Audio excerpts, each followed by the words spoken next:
Warm greetings, everyone. Welcome to today's session of Monday Munching and Musing with Women for Water. This session is conducted with the support of Water Resources Council of the Women's Indian Chamber of Commerce and Industry and in collaboration with W4W Foundation.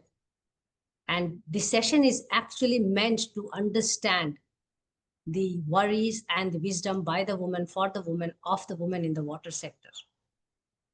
In here, we hope to learn about the water endeavors of the woman in a regular disciplined manner like a master class.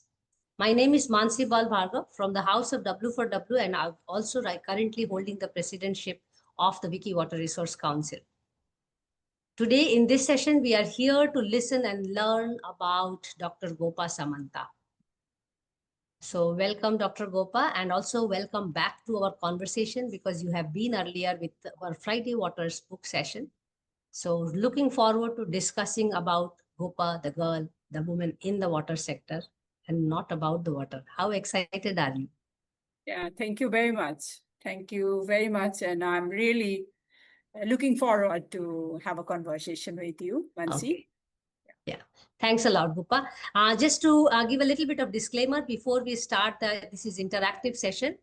And also a formal introduction of Professor Gopa Samanta as a protocol to the session. Dr. Gopa Samanta teaches geography at the University of Burdwan, as it is written, and her research interest cuts across the fields of water, urban, and of gender studies. She has engaged in different research projects, collaborators from multiple disciplines funded by institutions, for example, ICSSR, Ford Foundation, World Bank, Australia India Institute, INR France, IRD France, and so on and so forth.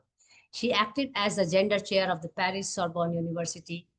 She also worked as visiting fellow at the Paris Diderot University and Australian National University, French Institute of Pondicherry, etc. Her work cuts across and along the water history of Indian cities, and in collaboration with Rakhi Das, she's currently also, I think she has completed her work, if I am not wrong, on Char Dynamics, where she also presented her work with us on Bengal Delta. I'm going to keep it short here because she has extensively published in journal and book chapters and also has acted as peer reviewers. And because today with this background, we know that she has spent her life in the water sector. We want to know what is it there in Gopa's life other than the water, of course, around water. So all set, very easy conversation questions about, as I mentioned, about you. Through this, we also want to understand what it is for a woman in India to be in the water sector. That's the whole purpose, and about leadership and all. So questions will unfold based on your responses. The method, it's an ongoing research, by the way. You are my 89th sample in that sense. And we call the method as autoethnography. So it's your biography and our pen. We hope to write a little manuscript out of it as a coffee table book to reach out to the majority of the organizations in the country who think that they can run away and get away with doing manuals of water decisions. And we want to get the women on board into water decisions, just to appreciate and acknowledge the women who have been in the water sector for a long time. Gopa, I want to take you back to many years ago. When was it that you really felt that there is a calling for environment, for delta, for water? What was it going around in your life, in education, in personal life, that you started feeling, you were in love with water systems or communities around water? Can you share that experience with, I'm sure there must have been inner calling sometimes. Yes, Mansi, thank you. Actually, for my personal experience, I would say that I was born and brought up in a village of Bankura. And by the time it was 1980s, when the submersible pump was introduced to the agricultural sector in a dry place like Bankura. And the first thing happened to our own tube wells at the household level, they gone dry. So the thing is First time I realized there is something that when we can have a better crop, or I would say that better agricultural productivity in our field, and then our these tube wells, which are like our roots of everything around them, is going to be in a problematic state. And when there is so it was like a masculinist way of understanding water through agriculture and technology driven initiatives to have better crop and successful farming, I would say.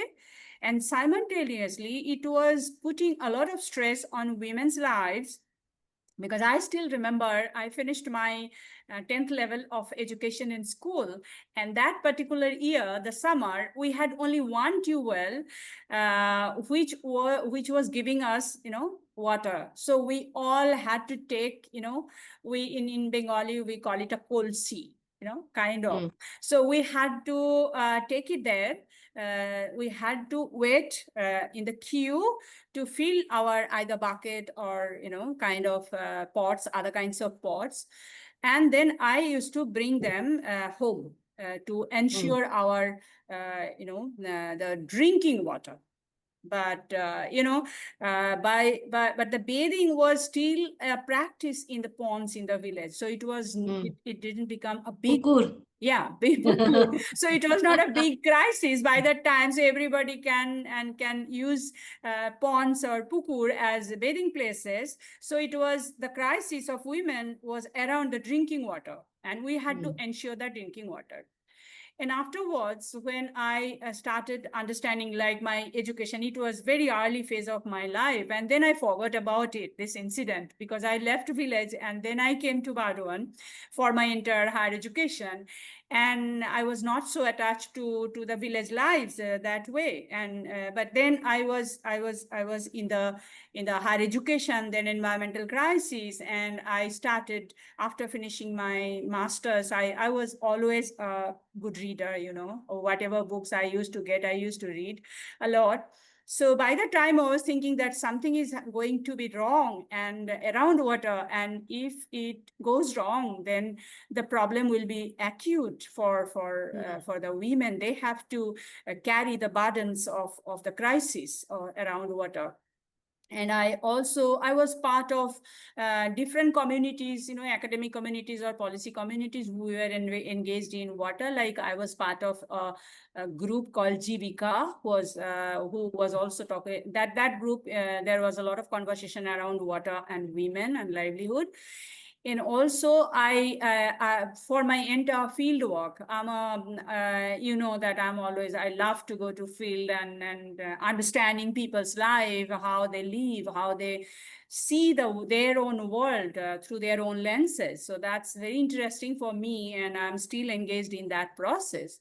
So afterwards, when I started working along with my mentor Kuntala Lahiri on the Dancing with the River program, and we had a conversation on that. So during that period also, I had a lot of conversation with women around water, but water was not that much of a crisis issue in the lives of chores, but it was flood. That means it was like, again, around water. So the management of crisis during a flood, then there was also no drinking water if there is a flood.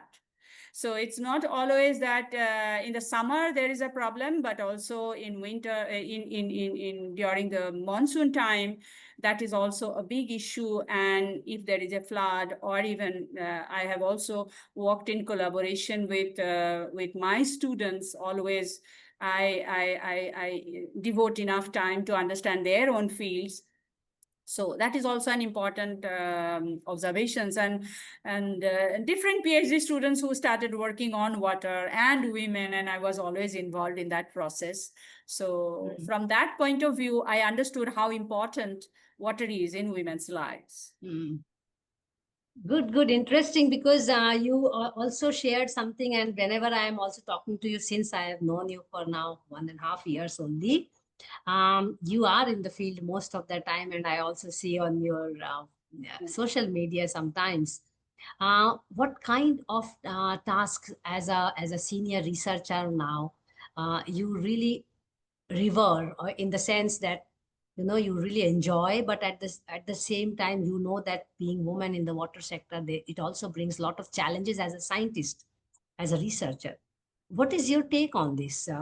I mean, what kind of things are you mentioned you enjoy, but I'm sure there are also some challenges when women work in the water sector. Yeah, the thing is what I feel to us, the people who try to build the narratives around academic narratives, actually discourses we build from our own research, which can be taken up by the policymakers to do something. I'm not a policy person anyway. So my understanding is, I think there is a big gap between what we perceive from our knowledge, knowledge domain, that articles, written articles, and etc., etc., and try to make a decision on a policy around water through that. And also and the understanding of everyday lives of women, how it is shaped by water. Mm. There is still a big gap in between, and I feel that that's very important gap, which I feel very interesting. Like understanding how women, one of my student, PhD student, Kaveri, she used to work on women, the lives of women around water in Darjeeling. And can you imagine that 3 o'clock in the night, these women, I also went to the field with Kaveri for a couple of days. And what we understood that, people, the women at at 3 o'clock in the late night or early morning, so they used to walk probably, 2 kilometer, 3 kilometer uphill, and or sometimes downhill. But if they go uphill, then will come downhill. But, if they go downhill, then will come uphill. So it's always tricky in mountainous areas. And even if it is cold, or it's not only the monsoon was better time, but winter is also terrible. So it's cold, and it's 3 o'clock in the morning or 4 o'clock. They had to go, they had to make a big queue, and then they had to collect the water. And so it's a tremendous process, and it is not only the women's lives, but it also impacts the lives of children, especially the girl Yes. child, and boys also. So they sometimes had to support or give some kind of physical support to their mothers. But it's not always, because men cannot afford to stay home in a hilly town. They have to go. They are mostly migrants in most cases. So the Mm. entire management, and I would like to bring in another example, like when I had conversation not only with the women who were struggling with the water, but how the narratives, the narratives gets different depending on who is commenting, whose statement is. Like when I was interviewing some people who are middle class and upper middle class, you can say, who can afford to buy water in Darjeeling, I was having a conversation with them, how water crisis impacts your life, kind of. So they Mm-hmm. were saying that we are very happy now that we can buy the water. Wow. Buying Mm. water is a savior for us, because we They had can crisis afford. in the 90s, or in the late 80s or 90s. It was a severe crisis for us. There was no private vendors.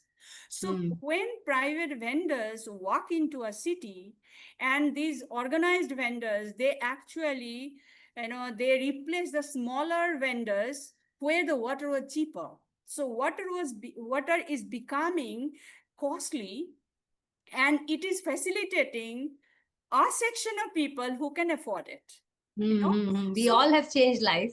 Mm. yeah, so the water always, sometimes it's facilitates in a big way. And also when Kabiri was trying to calculate that how much of the income is spent on water, and Mm. when you make that calculation for a poor household living in a slum, you see that probably one fourth of their income on water.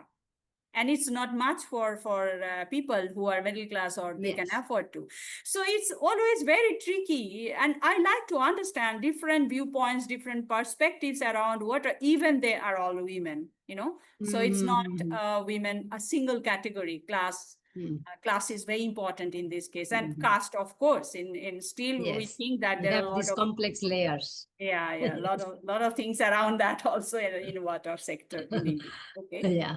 Okay, interesting. I bring back the discussion to you again because I can completely understand for an immersive scientist like you that if, there are points when you almost forget yourself and it's about work and about people who are really having the trouble. But I just want to understand from you as a woman. I think we are just those few lucky people who have our profession and passion in convergence, just few lucky people, and especially women. But I'm sure you must be also going through this, I call it the three important pillars to run a life: personal life, which includes family, finances, everything put together. Then passion, something which I would like to do, or profession, which I do, and which also gives me some kind of a professional, I will say, standing, understanding what you were explaining, identity. How is Gopa running all these three together? How are you balancing? This question is particularly made for especially because this whole series is on professional women. Because whenever we talk about water and scarcity and gender, often the discussion gets drifted to poor women. And I'm not saying that they don't suffer more. I mean, I now recall that you were among those few girls and women who walked 14,000 kilometers a year as of today also. Uh, but just to understand the fact that professional women in the water are completely unstudied, unresearched, because they are so busy in researching about those vulnerable women that professional women's identity or acknowledgement is I think something left, and that is what we are trying to do from us. So I learned from literature and also living with so many women, knowing them, and also in Wiki Water Resource Council, we have more than 100 women council members. You are also invited to please join us.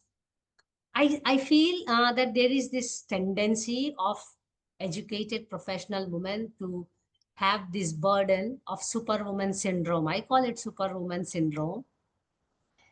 And of course, the little disease of to be perfection, and trying to bring all this personal life, professional life, and if we are those lucky people doing passion together, actually we save time if our profession and passion is converging. I'm sure still you learn the art of bringing all of them together. What is your mantra? How do you keep yourself afloat? I would give just one. Sometimes when I feel really tired and probably I don't see that, okay, I can't do it, something like that. So the thing is, when I was in the year 2000, so my Mhm. mother was affected by cerebral, and she got into bed, and she was in bed for 15 years. So, and my father Wow. was there. My father didn't have any disease as such, but he was not a super healthy man, kind of, he had trouble of walking. So during that time, it was 15 years was for me like, it's balancing between the care work, managing the household and the professional things, carrying out research projects. And not only, I was never happy only with teaching. So you see that sometimes I used to feel that, oh my God, this is becoming too much. But one of my, it's not my own brother, but I have many sisters and brothers in India. So Yes. one of Water connects. Yeah. yeah, people connects easily with me. So he told me one day, I was saying that sometimes I feel like, I can't do it anymore. It's just too much. Sometimes I feel like that. And he told me, Gopadi, what you have to do it with love. Yeah.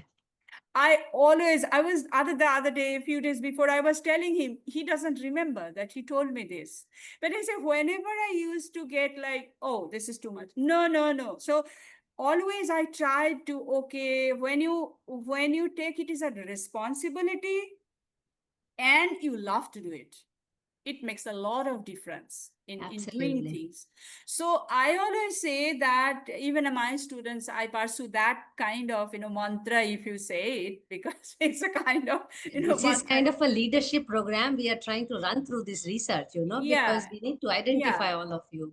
So I always say that if we're doing something, first agenda is to make it like, you try to develop your interest, and I won't say love at the beginning, but your interest in doing that.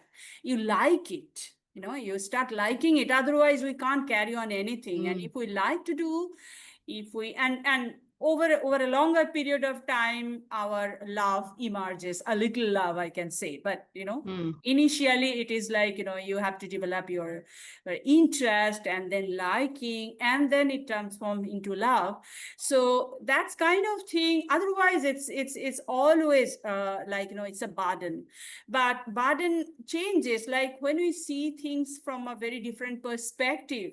Like, when you think, I was learning from a few days before. I was in one program where a book launch program, and in that John Dres was speaking, and John Dres was saying, I took that in my, back of my head, and John Dres was saying that I heard the term accountability.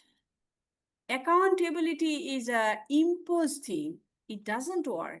It is bound to fail for teachers or professionals, any professionals. So you say accountable is imposed on someone, but it's becoming responsible.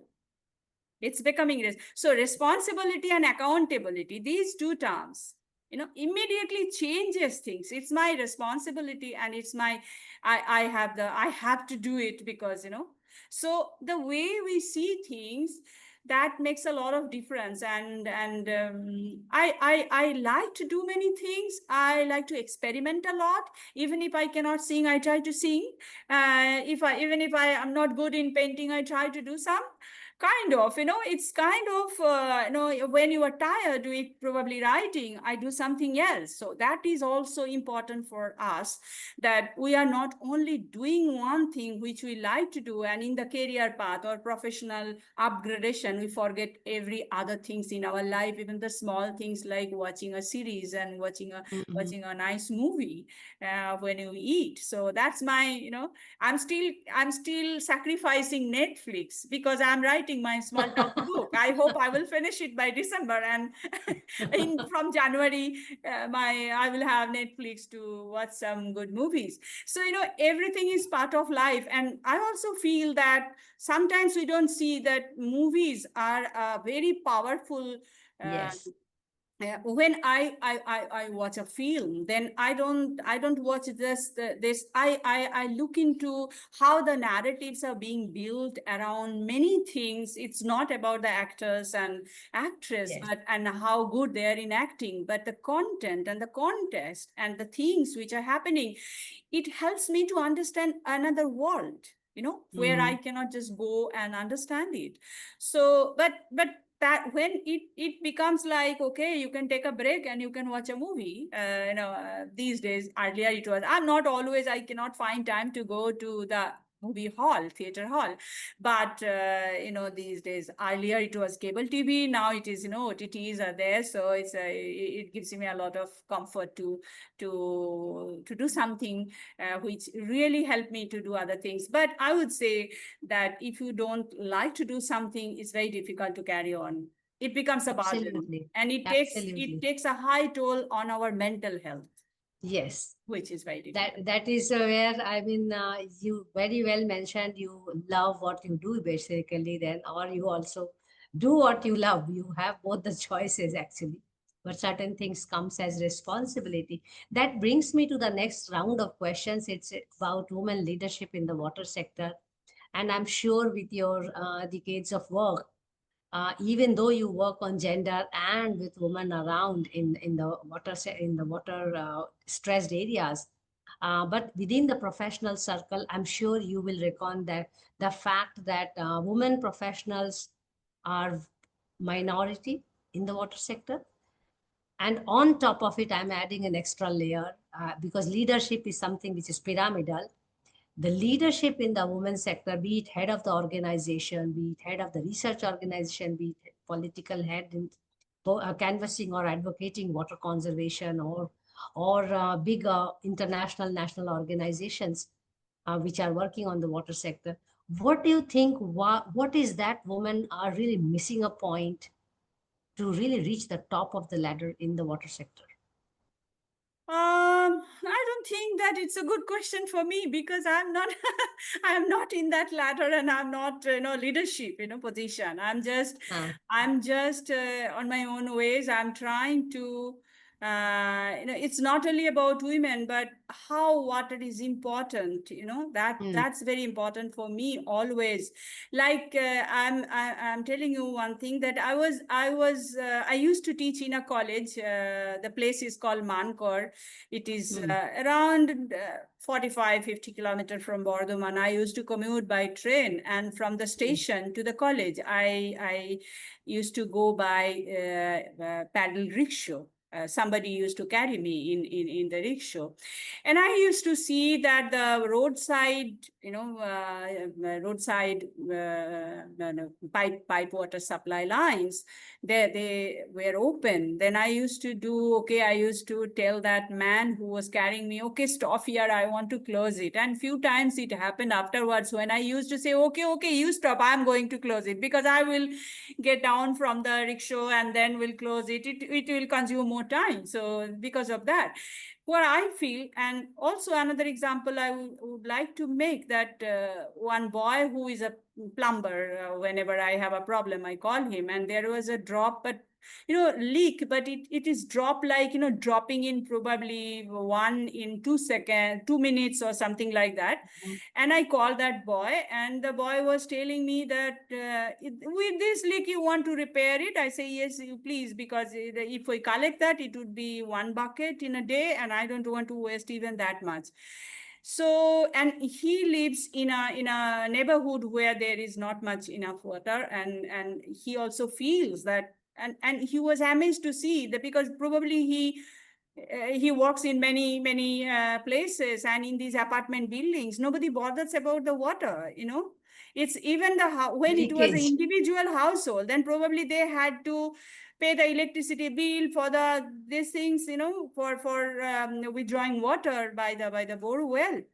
But in the apartment buildings, it's a horrible practice of not closing the tube well, or there is a leak, they don't bother. So that boy was telling that I had a few conversation with many other people where there was a leak. I thought that they should repair it, and they say, okay, Gandhi ona in Bengali, I'm saying. So like don't try to say me what I should do, kind of.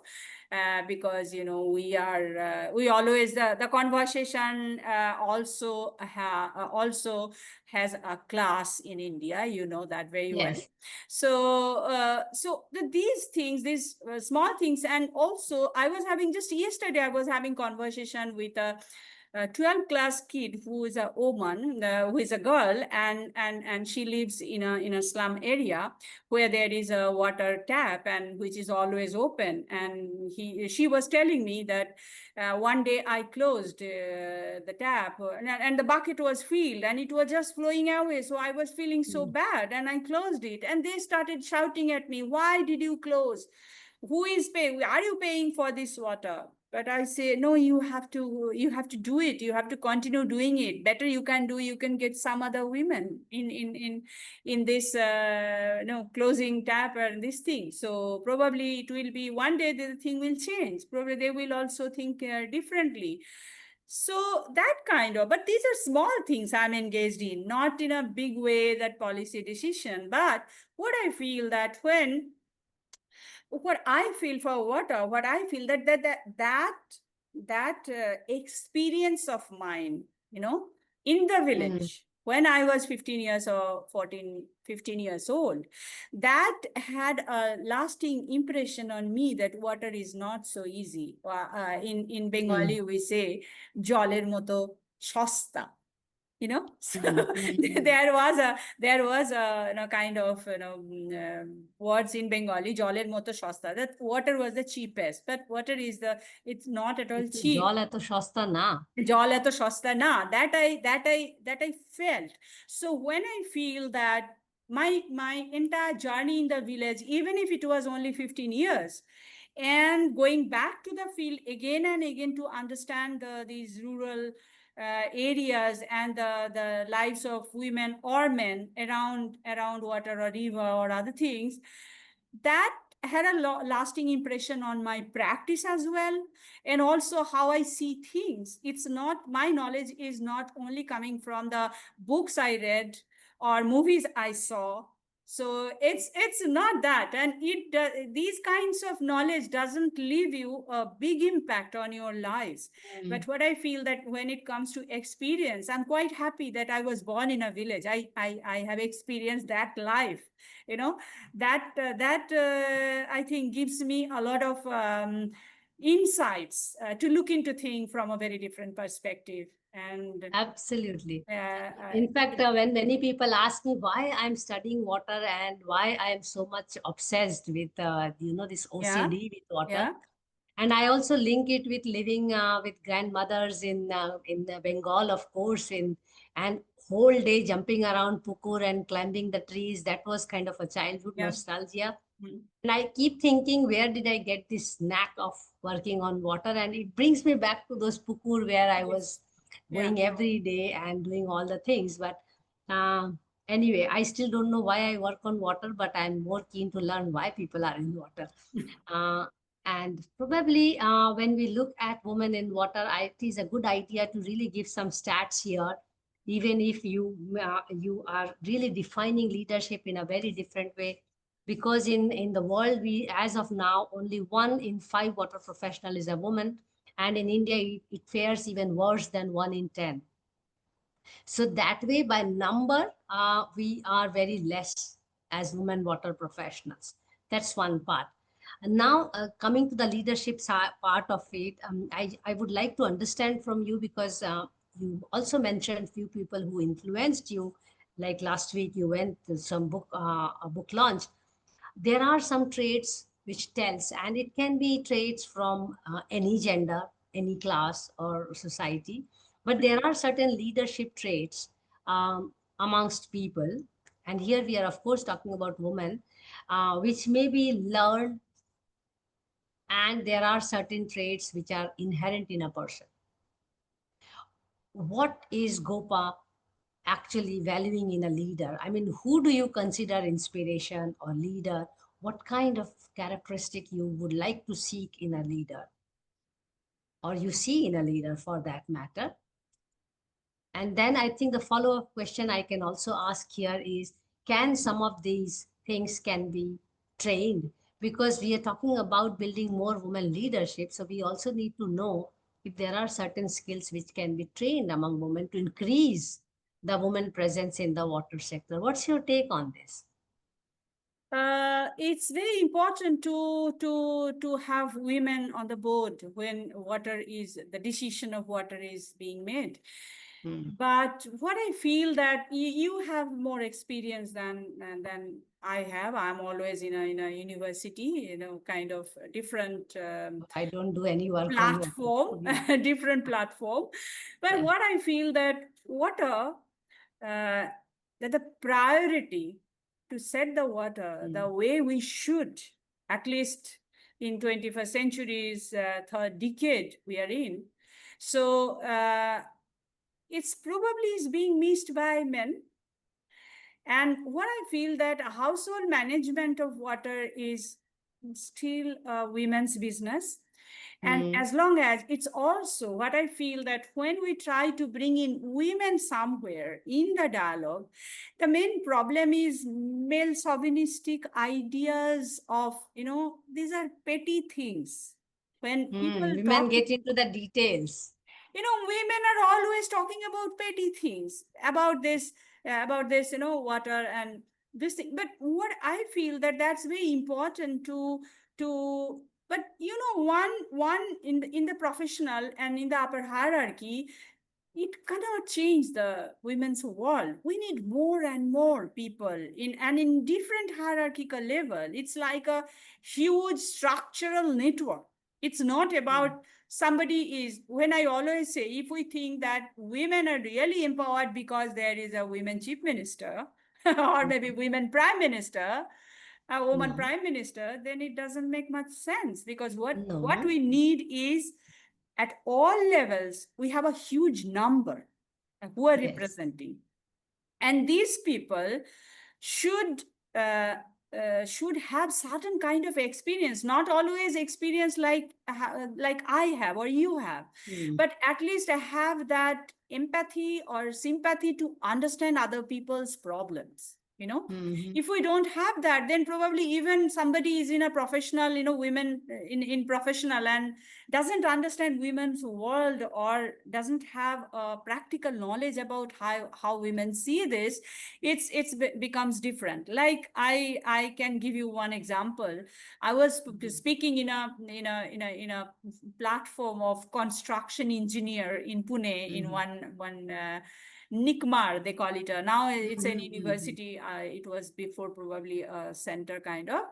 So I was talking all women, all men construction engineers, and I was talking to them, and I was thinking, okay, when you make the plans of the house or the kitchen, you have to think that sink cannot be placed in the corner, because Mm. if it is a corner, if you place it in the corner and you have two kitchen slabs, in between the corner you place it, then always the women, they have to, they have to jump to the sink to us, and their spine will always be in a bending position. After a few years, they have a big problem. They can have a big problem. Mm. Then I was thinking, Mansi, that even if a woman who is doing this construction, but she never washes utensils at home, Mm. Mm.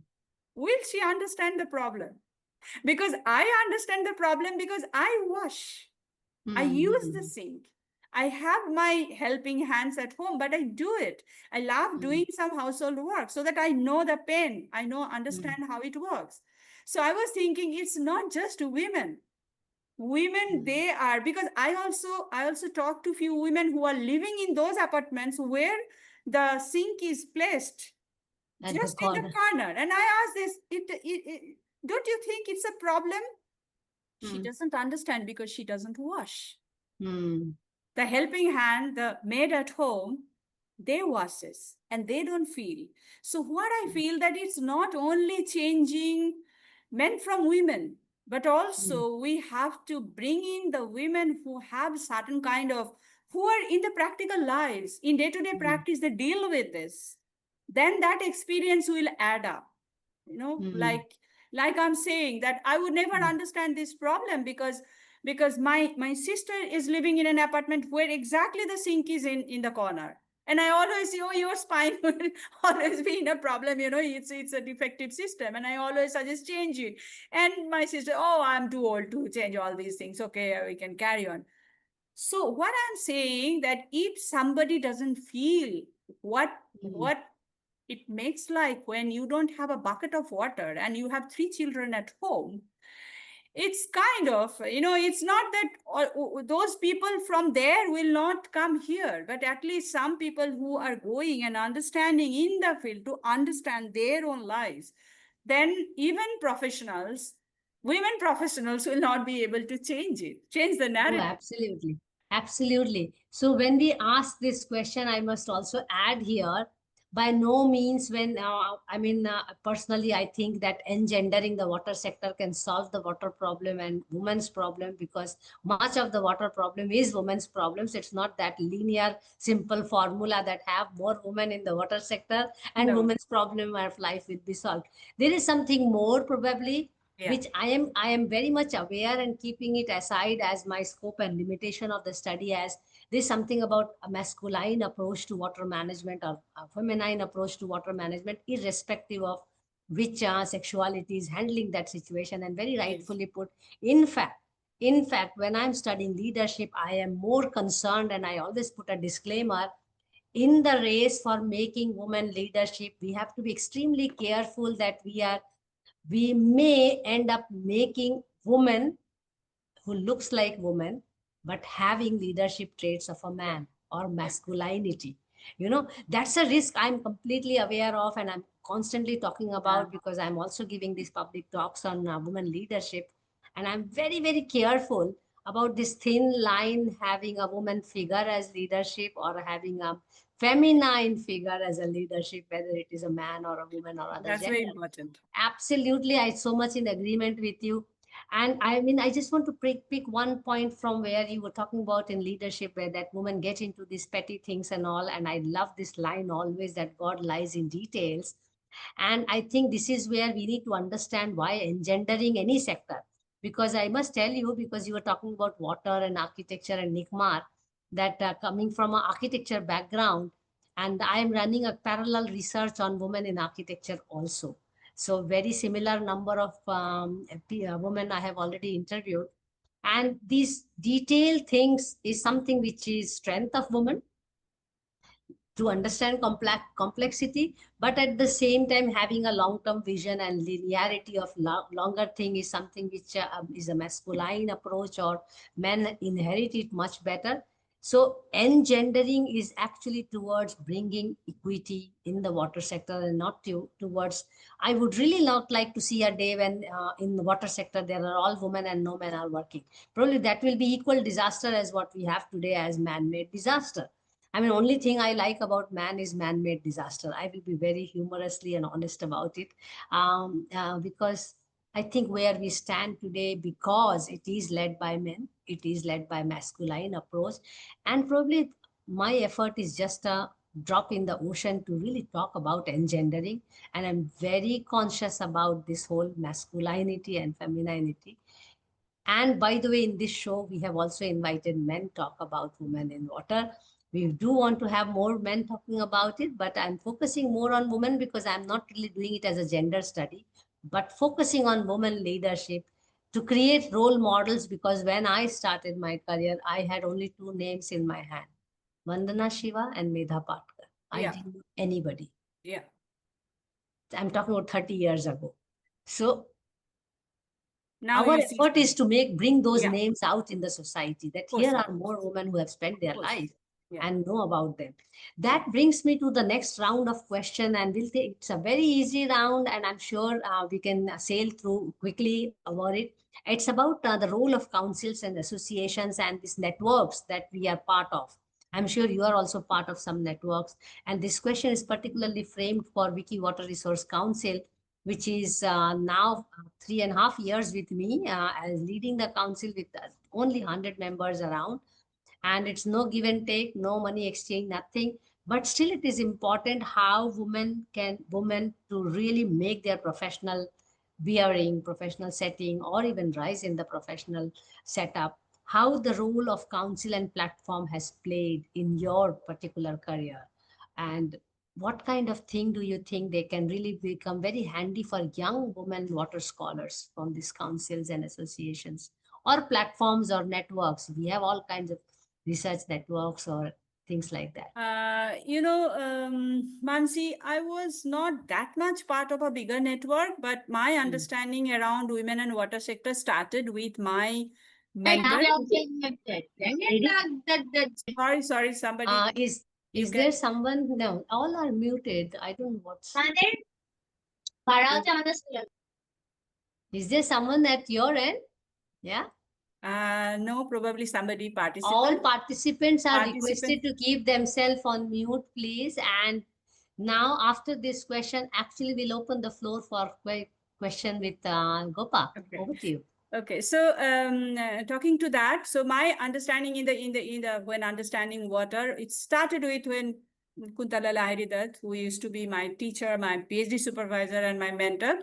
She was here, and then we had a lot of, I started understanding gender water, in an academic discourse from her.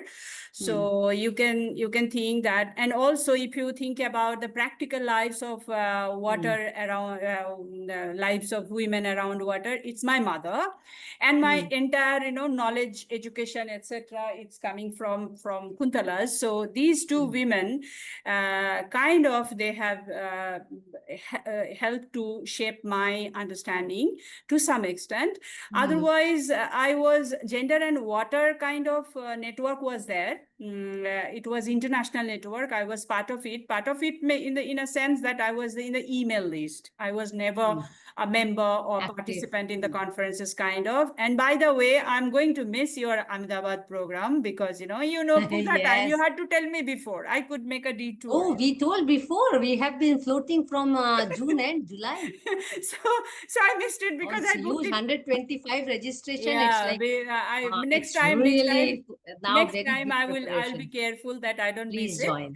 So And it's if not a conference. Let me tell you that people come to unlearn, no yes, PowerPoint yes, presentation, yeah, yeah, nothing. yeah, Lot yeah. of games, No, no, lot no, of no. It's just debates. a conversation and exchange of Yes. ideas. So Yeah. I'm going to miss it. But next time, I'm sure I'll be careful. Please. Before book my things for holiday, I will ask Manshi, is there something around? Yes, please do that. so so coming back to this network Hmm. thing, so what I feel that my understanding is more from the field, Hmm. being engaged in the research around water sector, Hmm. enormous conversation with men and women in Hmm. farm sector, in the towns, in slums, or Hmm. in a middle class women or whoever it is. So kind of my understanding is it's but when you are in the email, like I am in your WhatsApp group, Hmm. always I cannot follow whatever is being Of posted, course. but sometimes I read something and it helps me to understand things from I get different kinds of perspective from those from those whatever you post Hmm. there. There are a lot of things to learn, and I don't Hmm. I'm too overburdened with too many things that I don't have I much can time. Wish imagine one all. day I could read, but whenever I'm sitting idle somewhere, waiting for a bus or somewhere, I have some time, I always go to that WhatsApp group, and I try to read Nice. whatever Thank I'm you. missing. You know that. We have more So than 600 speakers spoken on our yeah, platform. yeah, yeah. So many things are happening. I always try to, but I can't keep track very much Of well course. with that, but for many reasons. So that gender and water network also, I was in the email and the conversations was going. I was not a very active member, but I was reading something, and that has also helped me to understand. But I always had the idea of the how the I always try to understand what the dialogues at Hmm. the international level or the national level we are trying to build around women and water. And going back to the field again, I always try to find where are the gaps, how we can mend it, kind of, if we just like I was thinking, I'm just again it is water, but not actually what happened in the Bhutni Char of Malda. Hmm. One boy and one girl died because of they fell into water body, kind of, there was water, so they could not detect where the depth is higher or lower, so Oh. they fell with their bicycle, and they're dead. When the people found them, they are dead. And I was thinking once, how is this possible? People living in the flooded areas, living beside a river, how is this possible? They don't learn how to swim. Where we are Hmm. going? What kind of civilization we are building? No Hmm. preparedness. Hmm. One day I was asking my students in the class, how many are from villages and how many of Not to you swim. know swimming? Out of 50, only two. Can you I imagine? am not surprised at all because I also asked this question right now. I'm also teaching water And studio. what kind of we Yes. are nothing like in the Western country, they're more organized, they're going to swimming pool, and we are leaving our ponds, so many ponds in Bengal. It's not Delhi. It's if it is a Hmm. Delhi or Hyderabad, they don't have ponds, kind of. So in Bengal, they don't learn, even in the villages, they don't learn how to swim. And in the Wow. flood prone area beside the river, living in a church, how could these young boys and girls, they were not Not trained how learn. to swim? I was feeling that, that is quite interesting for me, that we are Mm. building that, preparedness. What kind of preparedness we are talking about? Like, again, it's a petty thing. You have to Mm. know how to swim. People will say, Mm. oh, that's a petty thing. Around flood, there are so many big dialogues, Yes. masculinity and femininity, the way we see the world. So I think these are quite important for me to understand where we are, how we can bridge that gap, that more women to understand the problem or around the water. And in also in India, water untouchability is so much around water, and Yes. still it exists because at one point of time, people were living in Kolkata or some big cities. They never thought, they never knew that how caste work in Bengal. They were like closing their eyes. But I was growing up in a village, I knew what caste, how caste works and how water works around, around caste. So it's a kind of, I would say that I'm always interested to understand the bigger picture from the mainstream policy and academic discourses, and simultaneously I'm interested to understand the everyday practices of women and how they encounter the problems. That's quite interesting for me. That's interesting to understand, and I'm also learning how one can be so immersive when I am talking to you as well. That brings me to the last round of questions and all, and I would like to add a question in the last round. As have you ever, in your field work, on your office work, have you ever realized in your own practice and teaching and in field work that you are a woman and that is kind of sometimes an advantage situation or sometimes a challenging situation? Um, Do you I realize this difference of? I I always, again, I would bring in my childhood days. It's a Hmm, problem like around identity. I hmm, always had a problematic identity, kind of, because hmm, I was a girl in a village, hmm, but hmm, I used to grow up with my cousins, who are hmm. like, the brother of my father, and he had five sons and Okay. no daughter. সোনা And বেকা I হলেও was, সোনা, হ্যাঁ? most of সোনা my বেকা time হলেও সোনা. I used to spend in their home. So, I never, whenever I'm talking to someone, the identity of that person, whether man or woman, is not a big issue for me, Okay. sometimes. But yes, uh, what I feel that as a woman, when I walk into a village, or say, for Hmm, example, in chores, or a village or somewhere else, I think we have more acceptance. Like, hmm. you can, because maybe because of my skill of making a conversation, which I'm Yes. very good at it. I can start any conversation anytime, anywhere, with Ah. anybody. That is the skill probably That I. is like water, by the way, huh? To Yeah, connect.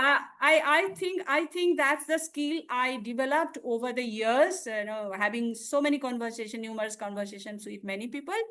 So I think when I start a conversation, I go for a, like, last week, I'm giving an example, like, I was doing the field work in chores of Malda, and I had to ask some questions. I just started, do you think we can get a tea somewhere?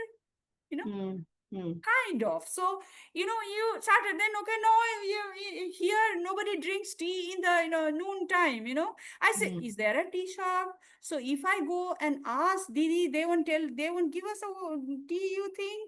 Kind of. So hmm, what I'm trying to say, probably you understand, the way we do the field work first is to make a conversation, So, Hmm. and I feel that probably it's not because I'm a woman, but because I have the skill of, I developed that skill of, and I'm an outspoken person. I'm not very introvert, deserve kind of, So I was always like outspoken. So that may be a vantage point for me to quickly Hmm. interact. And what I feel that when you are a woman, you quickly walk into the house and you get to, I used Yes, to walk there into are the house and advantages. sit somewhere where somebody is cooking. Okay, Didi, I can sit here and probably I want to, I was thinking if I get a glass of water, if it is not, Definitely advantages of it's women an advantage. researchers. I think as a woman, I have a lot of advantage to do the field work and to The understand. kind of work you do. Yes, Yeah, absolutely.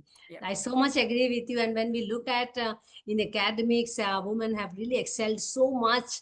Also, apart from research, and the very reason that they can, learn the art of sharing, yeah. and teaching is part of sharing kind of things. I bring my last set of questions to you. It is in two parts, and it's your message to the younger generation. And the two message which we seek from you, because we also would like to make a small bite from these messages. One is, what simple behavioral change the youth should require to make sure that the gender division is really not there, or we can engender the sector much better than it is today. And second part, your message to the younger generation is what it is to be in the water sector, why we need more people to join water sector. Over to you. Yeah. So, you know what? I feel that when people are talking about the crisis of this world, I feel that water is at the center. Yes, If it is a cyclone, if it is a that's why we are flood. together. Yeah, so it's like water is in the center. We have no escape other than talking about the water Mm. more and more. And so that is a kind of applied thing which we should talk about. It's more and more about the water. And I always prefer to start a water discussion with an excellent example that I forgot where I read that. I just can't remember. I tried hard, but I don't, because I read it long back, but I remember that message. One British engineer went to an African country and found that there is a good aquifer where they can tap water if they dig it. Then he approached to the headman of the village, and the village headman asked him, "How long can we get that water?" And the engineer said that probably 100 years or maybe one, it depending on how much you consume. So it may be 100 years or 150 years. And that simple, illiterate headman asked that question, and what will happen after? Because they will lose that all. When we talk about, people are talking about indigenous knowledge these days. Mm. I say, what will you do with indigenous knowledge? Because indigenous people were not a consumer like us. So Yes. they were happy with small things, so their knowledge was enough to understand the nature and to negotiate with that and to make their lives better. But what we will do with that knowledge? So that's the kind of that water wisdom I used to call it, that he was telling that engineer that after that what will happen? We will lose that farming with less water, that culture will go. We will lose our culture how to accommodate with so less water Mm. in some part. I forgot the name of the country, but somewhere near Savannah or somewhere near semi-desertic area. Then what will have? So we have to think about what actually is and it's everyday conversation, even in different countries. Always I ask that question to my academic friends, that what do you think that what will happen to the water future of us in the world? And you know what they say? They say scientists will have some problem, some solution. So it's a kind of, we try to escape from It's thinking. a complacency also with that. I Yeah, think that the so people who can afford, they live with. yeah, so that's why I think that it's very important we try to make that dialogue again and again. And for younger generation, I always say that probably I cannot change your mindset because you are a grown-up man or boy, grown-up boy or grown-up man or woman or girl. So probably I cannot change your entire mindset. Your practices, your habits are already built up. in you, so which I cannot change overnight. But what advice I will have to all the young generation who, when you raise your kids, don't raise like a boy, don't raise like a girl. You tell them that they are human, they have to understand the world and they have to act accordingly. It's not that okay, woman and men, because my I respect my mother a lot, because I was never raised as a girl, docile, soft spoken, low pitch, speaking in low pitch. Nobody told me just speak in low pitch, kind of. So what I feel that I also get that question from the audience sometimes, that I always try to convince my husband. One professor was woman professor was asking me. I always try to convince this. I always say this to my husband, and I cannot convince him. I say, forget to convince your husband. Focus on your kids and try to raise him like sensitive to things, not like smart masculinist way of understanding the world, and telling him, no, don't cry like a woman.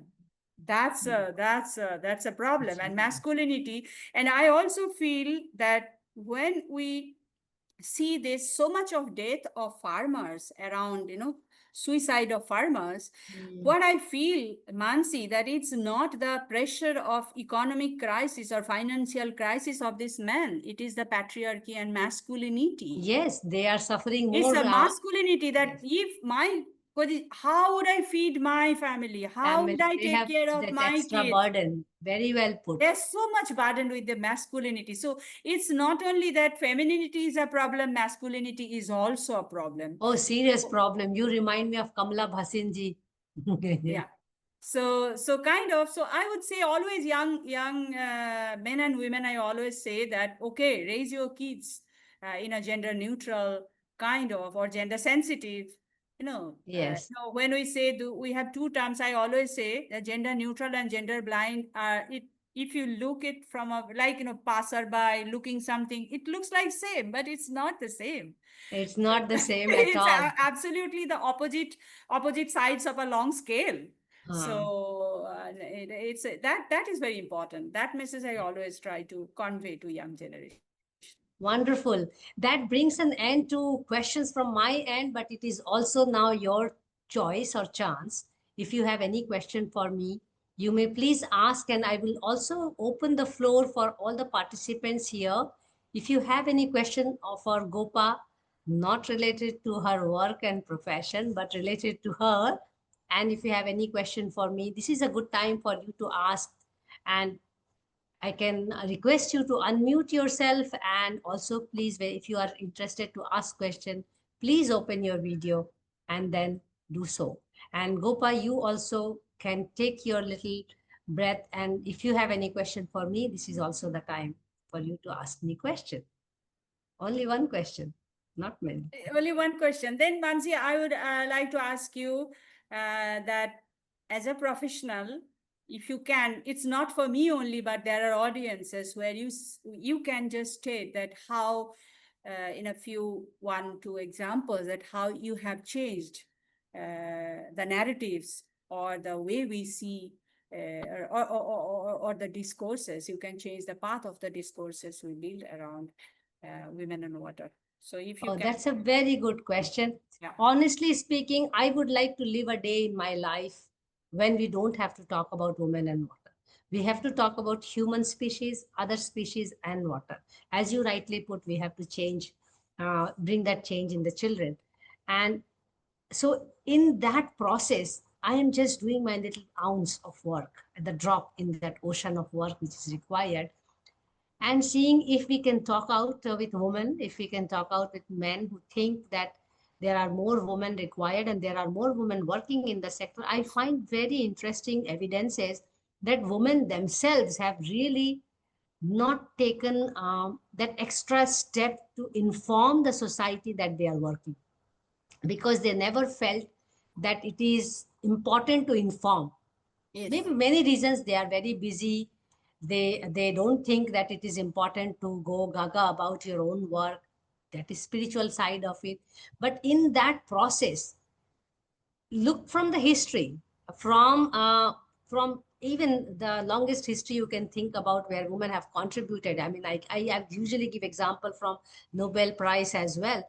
The contribution of women has been the biggest, I will say, failure of human history. It has been completely missing. And I feel that by doing this little work, I am not only learning from all of you, but I am also getting more confirmation about the very idea that when women are themselves not documenting and disseminating their work as a woman, how will society know that it is okay to be woman in the water sector? Yeah. It is okay to think differently than the routine, the way masculine thinking has been going on in the world. So in my opinion, I'm a very brutally honest person, and on screen I'm also the same. I don't change myself. Honestly speaking, the women who are not documenting and disseminating their work to the larger audience, to the community at large, I feel despite their tremendous work, they have done a Yeah. small disservice to the society.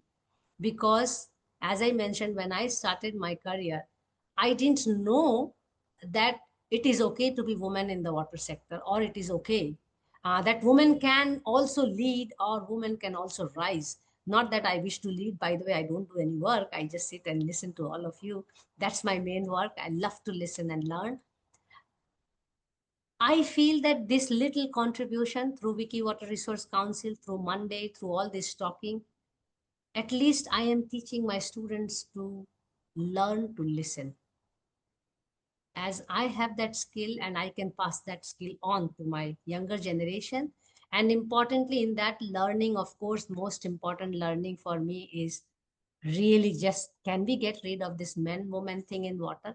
But it's not going to come easy. It's not Yeah. going to even change with my doing this research or my shouting all over, because my average public talking is 1.5 public talk per week, which is quite a lot, and many of them are on women leadership or training the teachers. I don't think I can bring a change, but I have to try, like Yeah. that little hummingbird, at least try to bring a change. And that is, I think I'm quite, I will say, I just keep doing, not thinking whether change is happening or not. I am just doing things what I think should be done And you according to love to do. And you I love to love do. to do. You can see that That's now very over the time. important.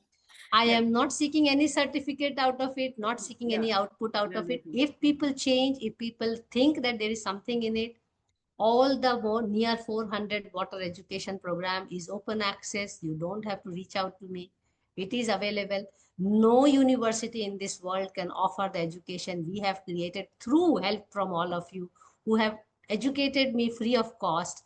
And that is why we do this water festival, to really celebrate your contribution to making those water knowledge available to the society, to the world at large. Now everybody knows Wednesdays for water, for sure. So, I mean, I'm really enjoying it, to be honest, but I'm very vocal about women not documenting and disseminating. So Okay. it's like another way. So I'm going to the women in architecture and water. I'm saying, okay, you don't have time. I will document and disseminate your work. I will become your amplifier. And it is That's fine. okay if I stay at your back. I do some, but in Bengali in social media only. No, no, I'm just saying in general, in terms of when I look at large, I mean, we don't have, how many of us we know who were the women freedom Yes. fighters? Just to Yes. give an example, you Yes. know, Yes. history was written by men, for men, And of the men. history, yeah, her story is missing completely. Yes, His story. history is there, hard stories are not there. And here I am not really writing the hard stories, but I am trying to acknowledge and appreciate the work which you have already done. I mean, and it's just more like a conversation. I would like more people across the country, and also the kind of profile I carry, to know. I mean, of course, many people know you, Gopa, but maybe why not many, many? So Sure. that Thank you Gopa very is much for there. that. Gopa is there.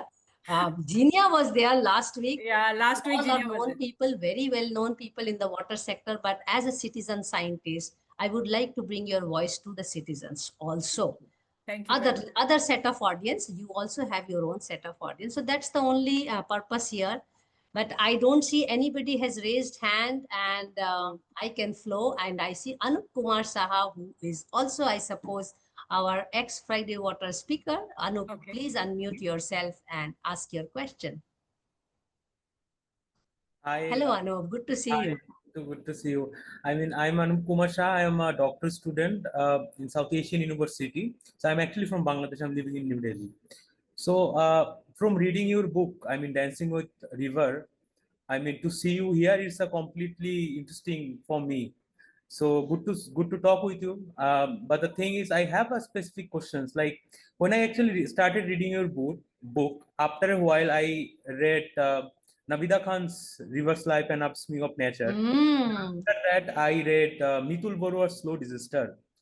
The one of the reason because I am so much interested on the Choudhura epistemology because in our area, people are Choudhura is a derogatory term.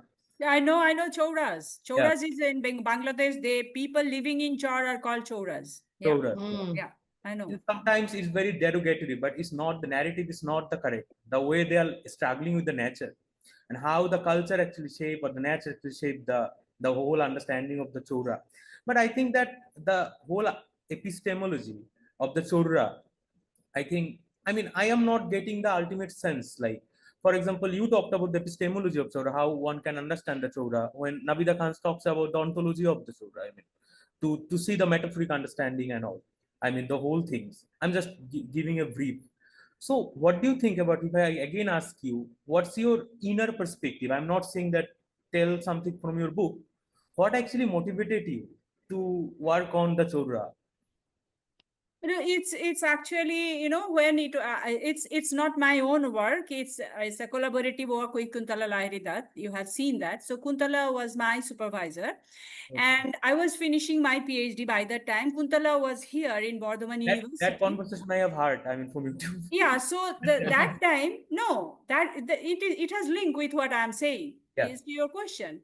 And then Kuntala was visiting Bangladesh, and Kuntala brought two books with her, and she was suggesting me that okay, the PhD is finished, so we have no more collaborative work. So if you Gopa, if you can read these books, and if you think that, but because Kuntala was engaged in water sector for a couple of years before that, so Kuntala brought me into that field that Gopa, I bought these books for you, so you read and you think about, and if we can do something understanding the Chora's life here in Damodar, which is nearer, because I was always in a job and my days are only Sundays to go to the field work or a holiday, so that was always limited. So that was the starting point. But initially we thought that we will be working on a paper, but as I started going there, understanding their own lives, and so it we went on digging more and more with more information about these people, and probably 2 3 years after, we thought that we can start thinking about a book. So that's how I'm here. But I'm carrying forward after that book. I always work with my PhD students. I always try to get them a good proposal so that they can walk into things which I'm interested to. So again, one student of mine has worked on the chores of Sundarban, who is Orpita, and Orpita has done a very nice work. And I'm hoping one day next year I will try to focus on if we can make that dissertation, my PhD dissertation, into a book. And that's a lot of work, like a hell to convert into a book. But I hope I will have enough time to do it. And I love to do it for my students. So that is one understanding from a different perspective, different place. And currently, another student of mine is working on the Malda chores of Bhutni and all these areas. So upstream, but upstream Farakka. So how the Farakka barrage had changed the whole siltation dynamics, and how the lives of, chores, the emergence of chores and submergence of chores has become so fragile and quick, and how people are adapting with this. But I would like to tell you one thing, that Choras, this life, as Nabida Khatun is explaining, the life. So when I do the field work these days, I always see that life is finishing with the older generation, like who are above 40 years old. You know, Okay. you won't get any newer generation. And Choras, the way we want to see them, is I was explaining to Mansi that to one boy and one girls, they were in undergraduate education, probably around 20 years old. They died recently, not in the river, but in the ditch of water, and they didn't know how to swim. So Choura's life is no more Choura. It will not remain because it's changing. Young generation they don't understand the river. They are not. One person was telling me that, Didi, we can spend days after days by eating shatu. Chatu we call it in Bengali, shatu. So, but our kids, they can't do it. So it's a different life. Choura's life was different. So much of hardship. I was there when jute was, being processed in the, and it's so much of hard work, and it's immense, heat and sweating and these kinds of work. And these young generations are not. So Chouras, even the quote and unquote Chouras, that life is probably after 20 years, or after 50 years, we don't get that community. So the entire generation of Chouras are going along with their water wisdom, understanding the river. It will also be like, the thing. So I try to understand both how these things are being changing. Because what I learned from you is also hand holding these PhD candidates is also a kind of very important mentorship and leadership, which you have also mastered. I mean, I see that all the time. And anyway, we have to have a different session also, on more sessions, probably Anupa and even Gopa, we can all bring together and do a transboundary understanding of Choura community. Why not? And I think that would be a good session for us to do on Wednesday. Don't plan now, please. Session. No, not now. Not now. We are booked until end of November and first week of December, Wednesday, which is our signature series. No, not up to December, Mansi. I'm too tired. I had to finish my book. No, I will catch you after December. Don't worry, don't worry. Yeah. Now I'm saying that the discussion on Choura community has to happen outside Monday and some other, and especially we'll take it on Wednesday session, because here we want to focus on Gopa's life and her engagement in water sector. We will definitely assign a session, and Anup, I encourage you and challenge you to take it up and run the session on our platform. We are very happy to receive. I will also be very happy to have a conversation with Anu, because it's understanding the different world also. Yeah, he has a very good thesis, and you have to also read his publications. When he presented, it was fabulous. But we have to bring this conversation to an end for now, because it is about life of Dr. Gopa Samanta, and this enlightening interaction was completely awesome for me, and I hope that you also really enjoyed this conversation. For me, it was just flowing like water. Yes. I do hope it was the same like you. Gopa, do remain an inspiration to all of us, and we are grateful to have learned about you. And we do hope that we are going to continue learning about more and more women in the water sector, because the very idea of Monday Munching and Musing with Women for Water is actually acknowledge and appreciate the work and the contribution women are making in the water sector. And through that, we are just trying to learn an ounce of their life, not really their entire life. You may please follow us at our social media platforms, which are run by the Wiki Water Resource Council, and all the information are there. All the previous conversations are also openly available. Thanks all of you, to all the participants, and I hope that many of you really do think about what is the role of women in the water sector. And if you know any woman who is really doing tremendous contribution and maybe we have not reached them, it will be good to know them and also invite them to learn about their life and their journey in the water sector. Thanks all of you. Please take care, and we see each other soon. Thank you, Gopa. Thanks a lot once again. Okay. Thank you. Bye-bye. Bye. Bye.